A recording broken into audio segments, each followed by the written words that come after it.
Hala, kapanos na aning video ha guys. But anyways, hello guys. Kay di man takabot sa atong adtuan ug di ka mo gasto og gasolina maski mahal pa. Aw na hala, larga ta. Bitaw guys, naglakaw dai mi asa mi ani padulong sa mong adtuan. So, naglakaw lang sa mi mga 10k steps lang. Choice. Kay bitaw aron mahilis pod ang kinaon sa balay or gikan sa balay, and then ato namang pod nang kaunon ang gibit-bit anang bataa. So, naaday mi ani sa Carmen. As you can see, yes, sapa siya guys. So, ato ning pasulayon ni mga bata maligo og sapa.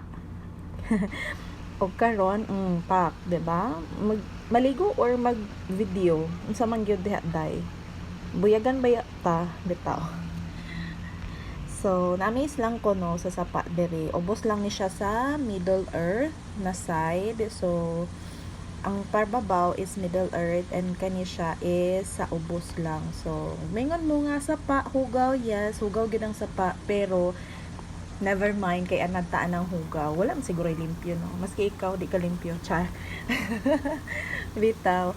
O more ni ang akong mini vlog for today's video guys. Kay dugay na kay ni nakatanggong sa akong phone and I need to delete it because very lag na kayo ang phone nato dire. O, diba? Aura-aura sa tapanagsa, dili kay magsigilang tagpangasaba sa balay tay. So, kay inig uli na ta ni mga saba na mapunta. Thank you so much for watching. Bye!